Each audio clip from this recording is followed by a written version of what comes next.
I was getting married, an arranged union between two equally powerful families. I met someone extraordinary when I was young. But what did that matter now? I didn't even show up to the blind date. Who I married didn't matter anymore. It wasn't until the wedding day that I saw the groom's face, a face I knew all too well. I felt a surge of joy tangled with unease, because his jaw was tight, and he didn't smile at me like he used to. I'd heard Grandpa had cancer. I flew back from Australia overnight, landing at 4 in the morning. My mom picked me up at the airport, her eyes red. She'd always been like this, calmer the bigger the crisis. When our family company was almost swallowed up when I was a kid, she didn't bat an eye before marching in with a team of lawyers. If her eyes were red now, things were really bad. The doctors say he has at most a year and a half, she said. Then her tone shifted. Your grandpa wants to see you married before he goes. I said nothing. Also, she paused, her voice softening slightly. Your father's been making moves lately. Your grandpa thinks you need a safety net. I knew how hard this was for her. She was carrying the weight of Grandpa's illness and still trying to pave the way for me. I nodded. My mom never did anything without a plan, so over the next week, she set me up on 4 blind dates. All of them were carefully selected from the same social circle: real estate heirs, rising stars in finance, restaurant magnates, politicians, even one whose family ran an energy company. They were all perfectly eligible, but I couldn't remember a single one of their names. This wasn't really dating to me. I was looking for a business partner with ambition, and none of them fit the bill. Subtly, I'd tested them, and I was sure none of them could accept my secret. Besides, they were all wonderful men, but my heart still belonged to someone else. The pressure was overwhelming. After the 4th date, I stepped outside the mall to catch my breath, and that's when I saw him, Elias, the man I'd never stopped thinking about. He was a little thinner, his jawline sharper than before, but his smile was the same, warm, crinkling the corners of his eyes. Only that smile wasn't for me. He was standing outside the ice cream parlor, holding a 2-year-old girl in his arms. A beautiful woman stood beside him. The little girl called him daddy and reached for the ice cream in his hand. The woman laughed and wiped a smudge of chocolate from her cheek. A perfect little family. If we'd been brave enough to stay together all those years ago, would that woman be me? But there were no what ifs. I was standing there like some tragic heroine when my phone rang. Leela, my mom said, I found a few more prospects. There's one I think you'll really like. He needs our family's support to solidify his position in his own. Do you want to meet him? This one's perfect. A business arrangement we can walk away from cleanly. I cut her off. That's the one. No need to meet. Just plan the wedding. There was a 3-second silence on the other end. Leela, she said carefully, am I pushing you too hard? Take your time. Marriage isn't something to rush into. I watched the little family turn and walk away. The little girl was perched on Elias's shoulder, still clutching a strawberry ice cream cone. No, I said. You and Grandpa already vetted him. He'll be fine. I hung up and stood there for a while, staring into space. The March wind was cold. I pulled my coat tighter around me. Fine, an arranged marriage it is. At least we're well matched. So what if I'd met the love of my life when I was young? I'd missed my chance. He had a family now. It was time to let go. Who I married didn't matter anymore. All that mattered was protecting what was mine. The wedding was scheduled in 2 weeks. I'd planned to help with the arrangements. But there was a crisis at the company. After Grandpa fell ill, people at the branch offices started getting restless. I had to go clean up the mess. So my mom handled everything related to the wedding. She seemed to enjoy it, sending me dozens of messages every day. From what brand of wedding favors to use to what color the centerpieces should be, she updated me on every little detail. I always replied with the same 2 words, whatever works. We didn't take wedding photos. I told my mom it was unnecessary. She agreed, then sent a headshot I'd taken years ago to the wedding planner. It's just a formality anyway, she said over the phone. No one's going to look closely at the photo on the sign-in table. I thought about it and nodded. Turns out, my mysterious Viank and I had something in common. He never showed up once, never made any demands, never even asked to meet. I suspected he was in the same boat as me. Good, mutual benefit, no strings attached. It wasn't until the wedding day that I learned his name. I was getting my makeup done when my best friend Mia read the program aloud to me. Elias Voss, she said, whistling. Nice name. Have you seen a picture? Nope. You're unbelievable, she said, slamming the program down on the table. You're marrying a man you've never even seen a photo of. I smiled at myself in the mirror and said nothing. The makeup artist was doing my eyeliner, so I closed my eyes, perfectly calm, calmer than I'd been in years. Mia paced back and forth, glancing at me every few seconds. Aren't you nervous? Nope. Aren't you even a little excited? Nope, she chid. This is the most boring wedding ever. When my makeup was done and I was in my dress, I sat on the bed and waited. The house was buzzing with noise. The wedding procession was almost here. Mia pressed her eye to the crack in the door, giving me a play-by-play. They're here. So many people. Oh, the groom's tall, nice build. Looks good in a suit. I took a sip of water. Wait, he turned around. Holy shit. Mia spun around to face me, her eyes wide with shock. Leela, I was worried about you. But I shouldn't have been. Wow, he's a dead ringer for your ex. Nice rebound, girl. I had no idea what she was talking about. Before I could ask, the door burst open. The groomsmen and bridesmaids flooded in, laughing and shouting. I looked up and froze. Standing at the front of the crowd was a man, a face I'd never forget. He was a little thinner than I remembered, his tailored suit emphasizing his broad shoulders and long legs. Elias, or rather, Elias Voss now. I wanted to cry from joy, but I was also terrified. The image of him with that little family at the mall was still fresh in my mind, but here he was, standing in front of me in a groom's suit, a red groom boutonniere pinned to his lapel. What was going on? Had he gotten divorced? My mind was a whirlwind of confusion, but I kept my face neutral. I stared at him. He stared back, but his eyes were nothing like they used to be. Once, when he looked at me, his eyes would crinkle at the corners, like they held all the stars in the sky. When he smiled, the whole world lit up. Now he looked at me like I was a stranger. No, worse than a stranger. At least strangers get a polite glance. He looked at me with a cold, blank expression, not saying a word. The groomsmen started teasing him to play the wedding games. He went along with it, but he never smiled once. I stared at him for a long time. He never looked back at me. Your husband's so cold, Mia whispered in my ear. He hasn't cracked a smile all day. I didn't reply. The wedding ended in a blur of noise and congratulations. When we got in the car to leave, he let go of my hand. We sat on opposite sides of the back seat, staring out our respective windows, not saying a word. The city light streaked past outside. I clutched the hem of my wedding dress, one thought looping through my head. Is he here to get revenge? That night, I took a shower and got into bed early. My mind was racing. Why had he changed his last name? When had he become the heir to the Voss fortune? Who were that woman and child at the mall? Questions tangled together like a ball of yarn, and I couldn't untangle any of them. Whatever. We were business partners. This was just an arranged marriage, a mutually beneficial arrangement between the families.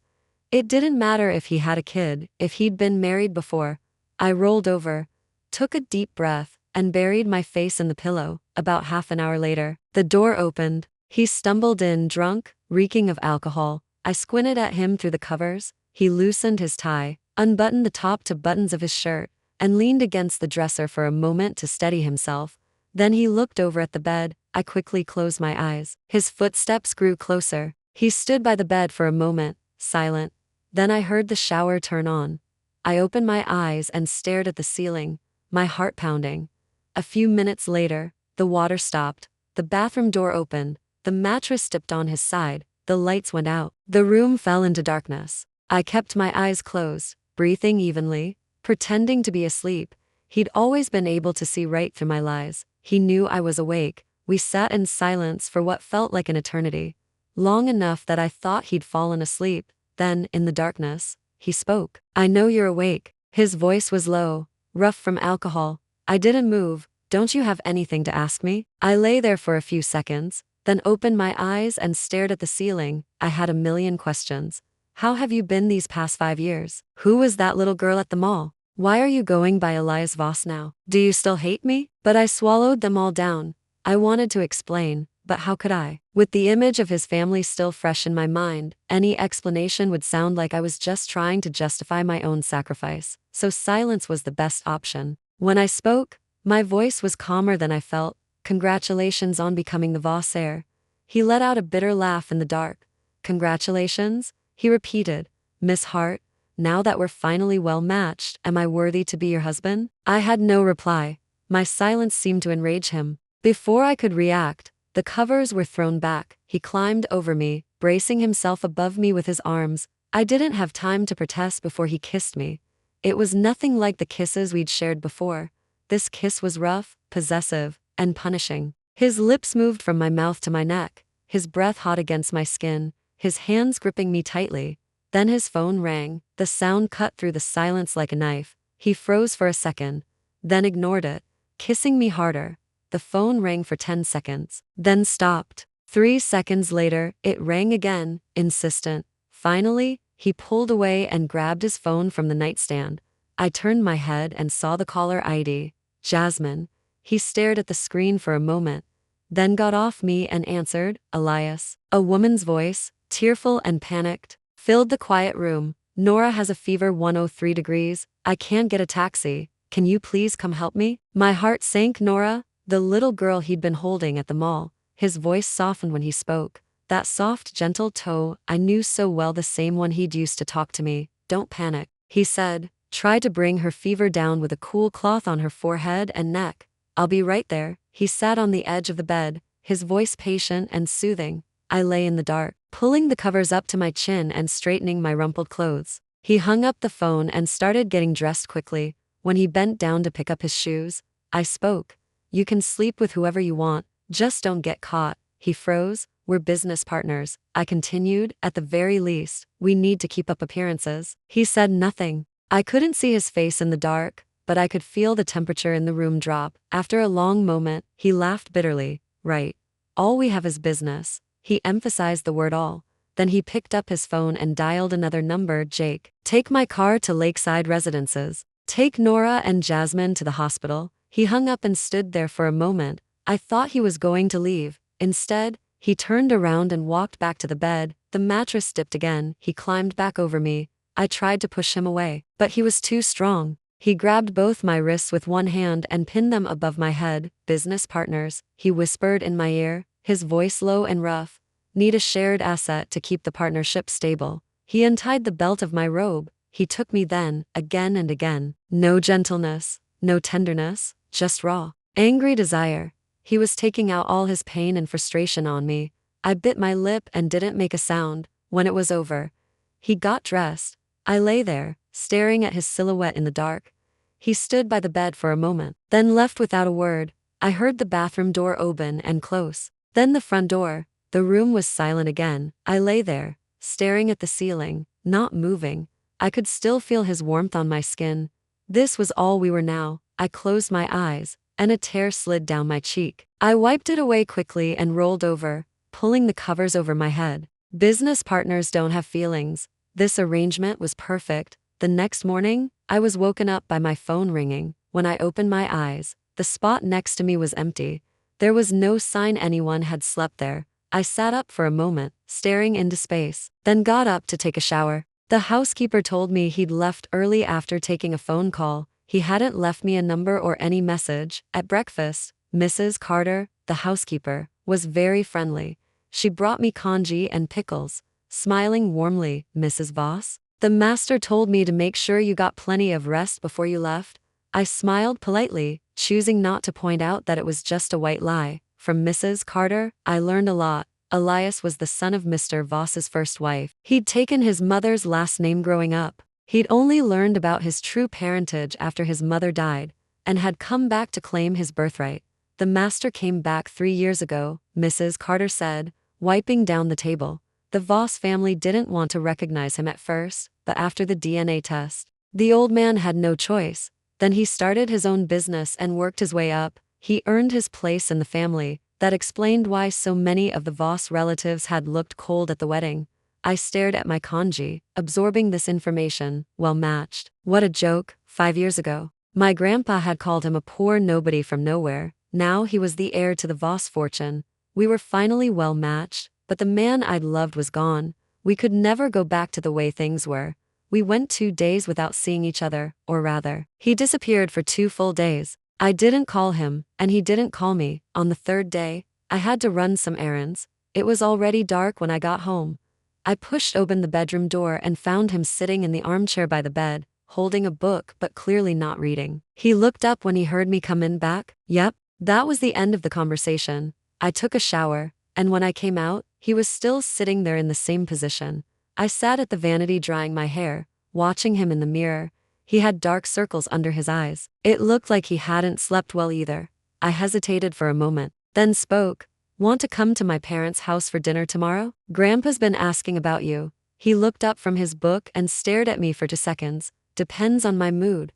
Just a words, cold and dismissive. Ugh, what an ass. I rolled my eyes and kept blow-drying my hair. That night, after the lights went out, I thought we'd just sleep in separate beds again. But a few minutes after I lay down, the mattress dipped. He came to me, and this time it was different. He wasn't rough or angry. He was gentle, almost tentative. For a moment, when his fingers brushed my cheek, I thought the old Elias was back, but it was just a moment afterwards. He didn't leave. He lay next to me, his breathing slowing to a steady rhythm. I turned my back to him and closed my eyes. In the dark, I felt him wrap his arm around my waist, pulling me close.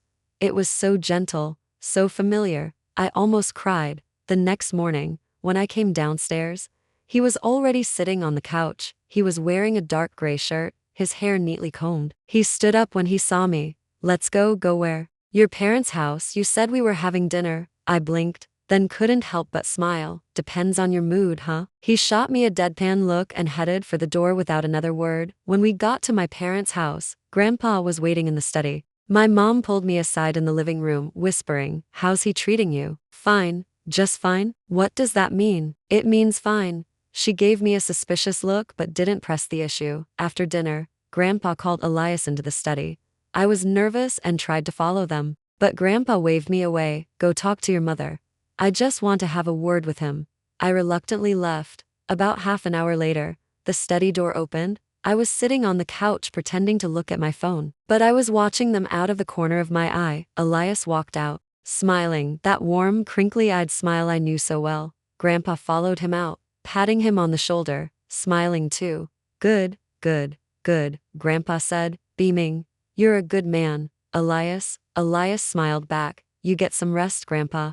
I'll come visit again soon." They said their goodbyes politely. I stood there, stunned. When he walked me to the car, he was still smiling. He got in the driver's seat and glanced at me. That glance was exactly like the ones he'd given me when we were dating. He started the car and didn't say anything. A song came on the radio, one of my favorites from when we were together. I stared out the window, my heart racing. Maybe the old Elias was back. Elias and I's story started 12 years ago. We were in the same class in high school. After we chose our academic concentrations for the final 2 years of high school, I didn't know him back then, just that there was a boy in our class who was smart, handsome, and had the most amazing smile. That was it. But some people are just meant to meet. Back then, I had a few friends. They all came from poorer families than me, but I didn't care. I thought friends were friends, regardless of money. Unfortunately, they didn't feel the same way. They took advantage of my generosity, making me pay for everything when we went out. At first, I didn't mind. That's what friends do, right? But after a while, it got old. One day, when they asked me to pay for their lunch again, I said, "Don't you have your own allowance?" That one sentence started a war. They said I was a bully, that I thought I was better than everyone because I had money. They spread rumors about me all over school. Then they got everyone to ignore me. For weeks, no one talked to me between classes. No one would sit with me in the cafeteria. I was always the last one picked for group projects. I pretended I didn't care, but it hurt. 15-year-old girls want friends, after all. Only Elias was different. He didn't join in the gossip, but he didn't pity me either. He just acted normal. He talked to me like he always had, borrowed my notes like he always had. When someone told him to stay away from me, he said something I'll never forget.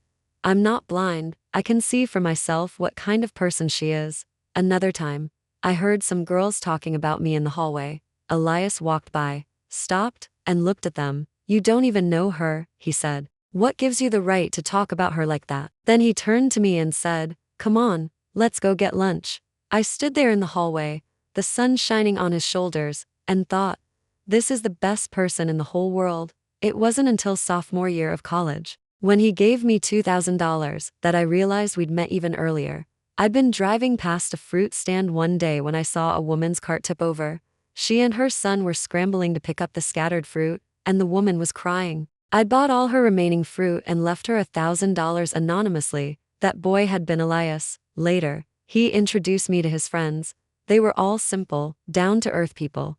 They didn't care what my family did or what kind of car my dad drove. Being with them was like finally coming up for air after being underwater for a long time. I slowly started to heal. I remembered every cup of hot water he brought me, every afternoon he waited for me after school, every piece of candy he gave me when I did well on a test. What teenage girl wouldn't fall for a boy like that? But I was scared. I was afraid if I told him how I felt, I'd lose him as a friend. So we spent the rest of high school dancing around each other. On graduation day, I did something brave. I cornered him by the basketball courts on the playground, took a deep breath, and said, "Elias, I like you. Will you go out with me?" He froze for a second, then he smiled, that beautiful, crinkly-eyed smile, and said, "I've been waiting for you to say that." I blushed so hard I thought my face would catch fire. College was the best for years of my life. He'd save me a seat in the library, help me study for exams, bring me hot tea when I had cramps. We were like any other college couple. We fought. We made up. We spent every minute we could together. He always said, "Leela, when we graduate, I'm going to ask your grandpa for your hand in marriage." I'd roll my eyes and say, "Who says I'm going to marry you?" But in my heart, I'd already said yes a million times. I thought we'd be together forever then. Senior year, Grandpa found out. There were photos of us scattered across his desk in the study.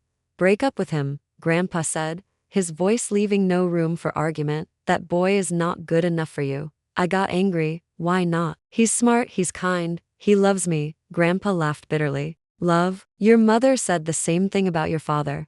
Look how that turned out. He comes from nothing," Grandpa continued. His mother had no steady job.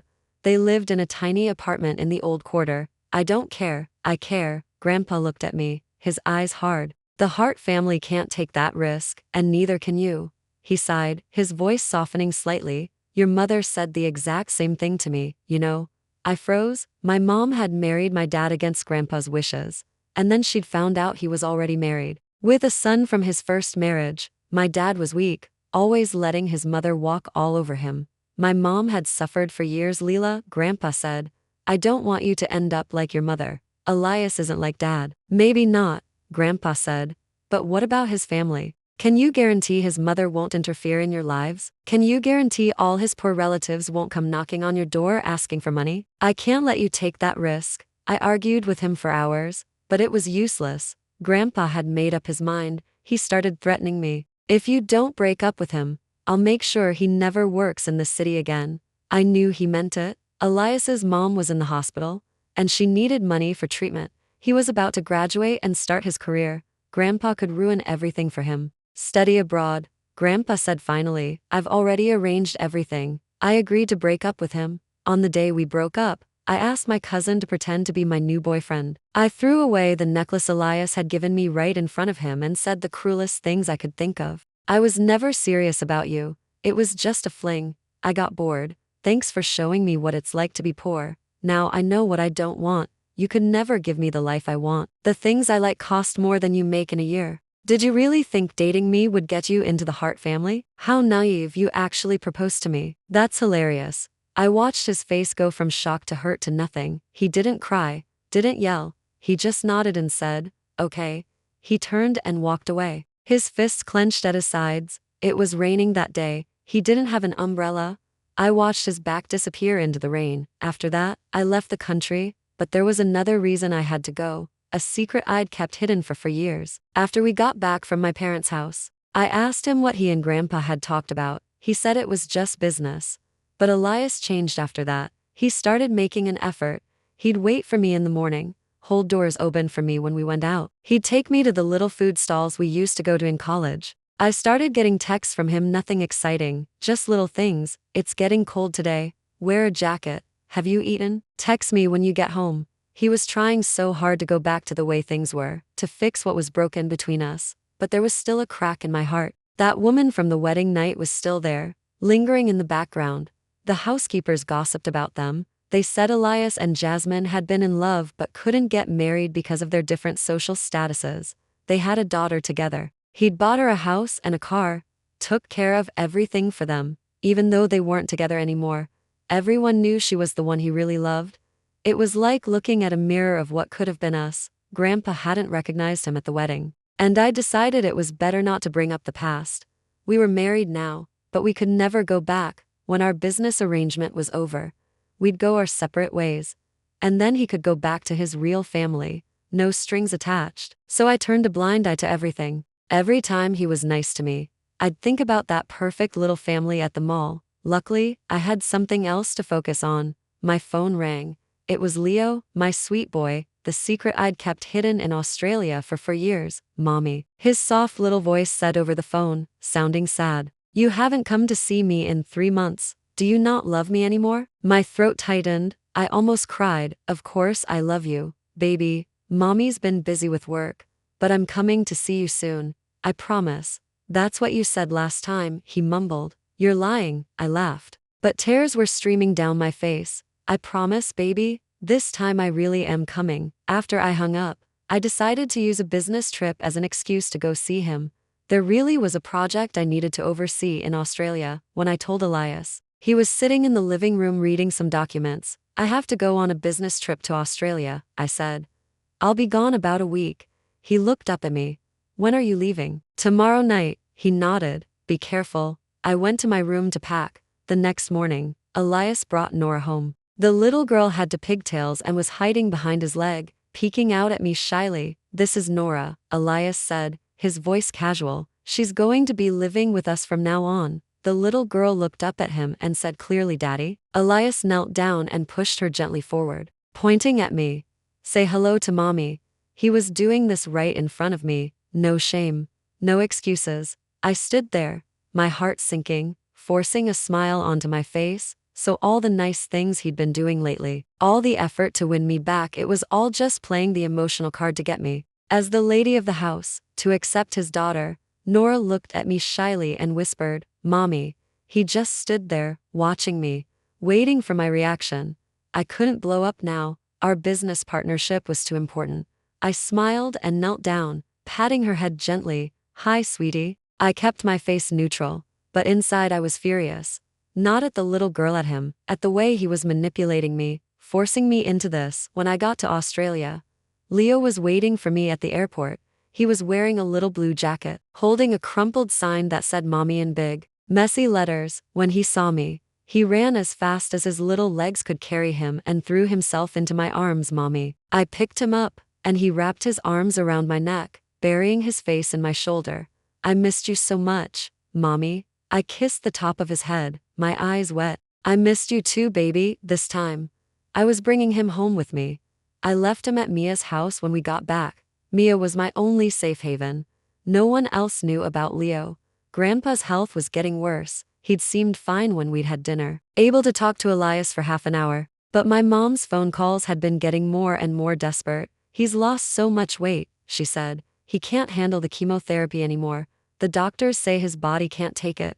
I hung up and sat on the couch, staring into space for a long time. Leo had been staying with Mia for almost a week, and he kept asking when he could meet his great-grandpa. Mommy, is great-grandpa sick? He asked over the phone. Yes, baby, he's very sick. Then I have to go see him. Leo said earnestly, when I'm sick, seeing you makes me feel better. If I go see great-grandpa, he'll feel better too. I almost cried at that. A 4-year-old with more sense than most adults. I decided to take Leo to see Grandpa. I dressed him in a clean white shirt and khaki shorts, combed his hair neatly. When we got to the hospital, Grandpa was lying in bed, pale and thin, his cheekbones sticking out. He smiled weakly when he saw me. Hi, Leela. Then he saw Leo hiding behind my leg. Their eyes met, and Grandpa froze. Leo peeked out from behind me and said softly, Hi, great-grandpa. Mommy said you're sick, so I came to visit you. Grandpa's lips trembled. He held out his hand, his voice rough. Come here. Little one, let me look at you. Leo looked up at me, and I nodded.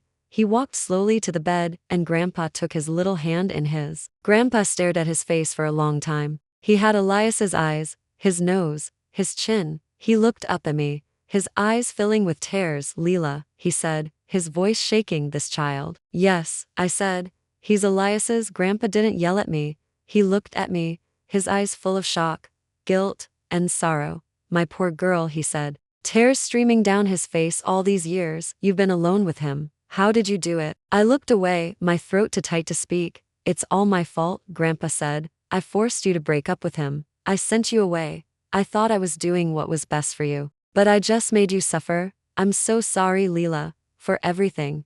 I shook my head, unable to say anything. Leo looked at Grandpa, then at me. He reached up and wiped the tears from my face, then stood on his tiptoes to wipe Grandpa's. Don't cry, great-grandpa, he said seriously. Mommy says if you're happy when you're sick, you'll get better faster.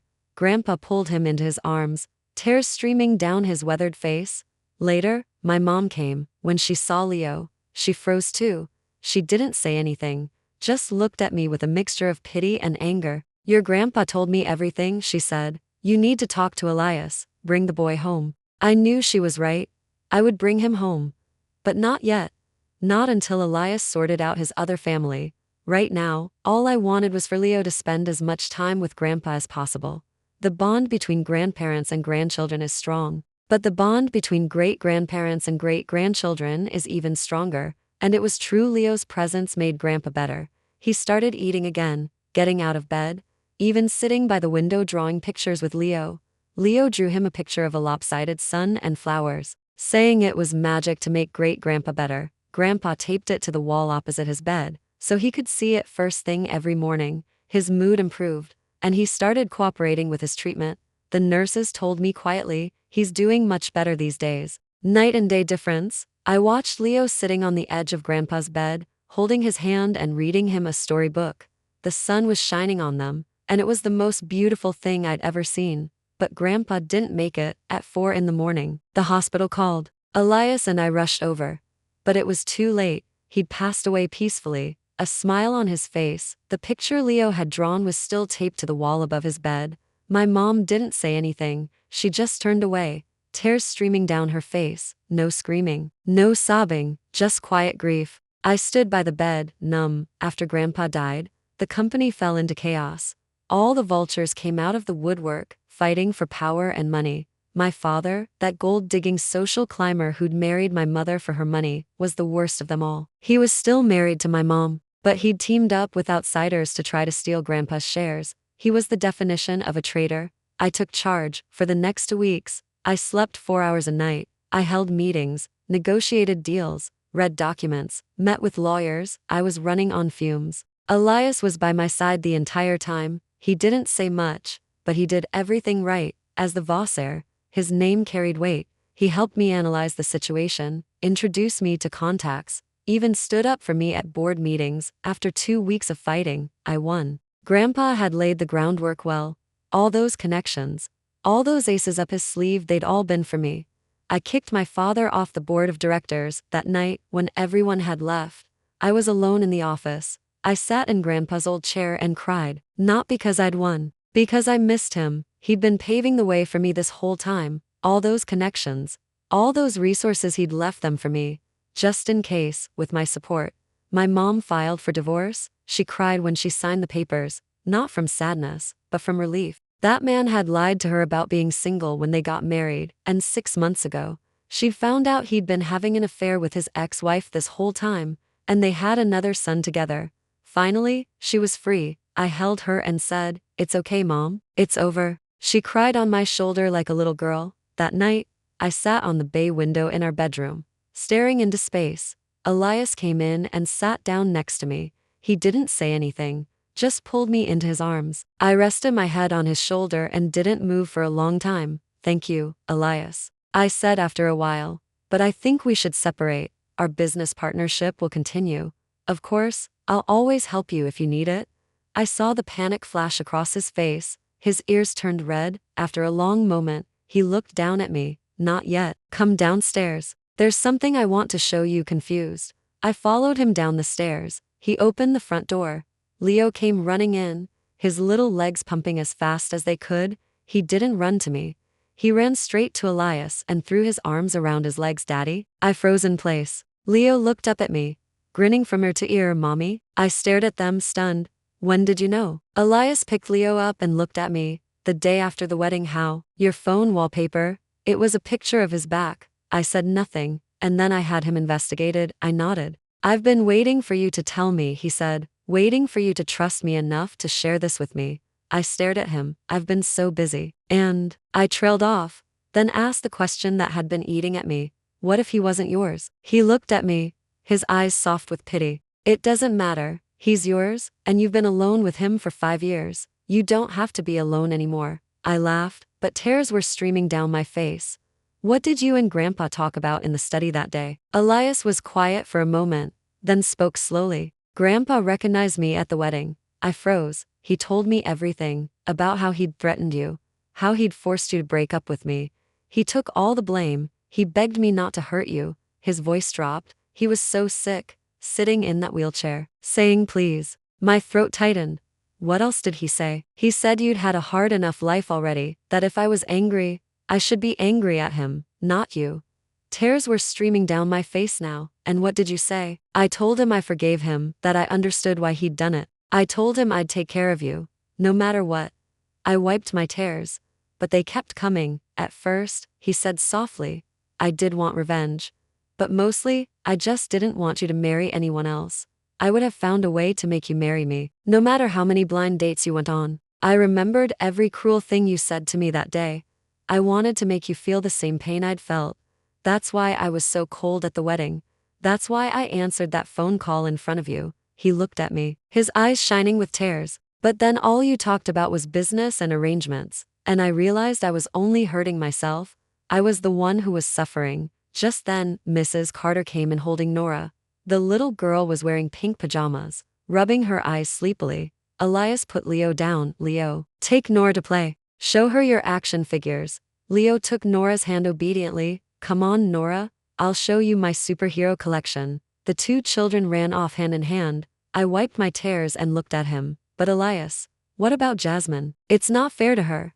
He looked confused. What does Jasmine have to do with anything? I slapped his arm in anger. The housekeeper said she's Nora's mother. That you two were in love. Panic flashed across his face. He grabbed my hands quickly, speaking fast. Nora's not my daughter, and I've never had a relationship with Jasmine. I've never been with anyone else these past 5 years. I raised an eyebrow, waiting for him to explain. Jasmine was just Nora's nanny. She started getting ideas above her station. I fired her the day you left for Australia. I remembered the photos someone had sent me during the company fight, photos of Elias, Jasmine, and Nora together. I'd ignored them, but they'd hurt anyway. He continued, Nora is my sister's daughter. My stepsister. Actually, she and her husband died in a car accident. Her grandparents on her father's side were terrible to her, so I took her in. He looked at me, looking genuinely guilty. After Grandpa told me the truth, I realized how much you'd suffered alone. I was so scared. You'd agreed to this marriage so easily, like it meant nothing. I didn't have the courage to ask if you still loved me. I was afraid of what you'd say. I brought Nora home because I wanted to see if you'd get jealous, but you just acted like it didn't matter. I was ready to explain everything if you'd just shown a little bit of emotion. I'm so sorry. Leela, I know I was an idiot, but no matter how you feel about me now, I want to win you back. I want to start over. I stared at his flustered face and burst out laughing. You're such an idiot. We need to communicate better from now on. I know. He took my hands in his, squeezing them tightly, and promise me you'll never make decisions for me again because you think it's what's best for me. We're a team now. We face everything together. I nodded. Okay, together. He smiled, that warm, crinkly-eyed smile I'd missed so much, the same smile he'd had 12 years ago. First, we need to finalize Nora's adoption papers. Okay. Then we need to take family photos. And wedding photos, okay? He kept talking, making plans. All the things we talked about doing 5 years ago, the wedding photos, the honeymoon, the life we'd dreamed of. He'd remembered every single one. And Leo's last name needs to be changed to Voss, and we need to find him a good preschool. I grabbed him by the collar and pulled him down to kiss me. He froze for a second, then wrapped his arms around my waist and kissed me back, smiling. The boy I'd loved 12 years ago was back, and this time, nothing would ever separate us again. Hey there, could you rate this story in the comments? Use a scale of 1 to 10. Please, I'm begging you. It really means a lot to me, and if you like this kind of content, don't forget to hit follow.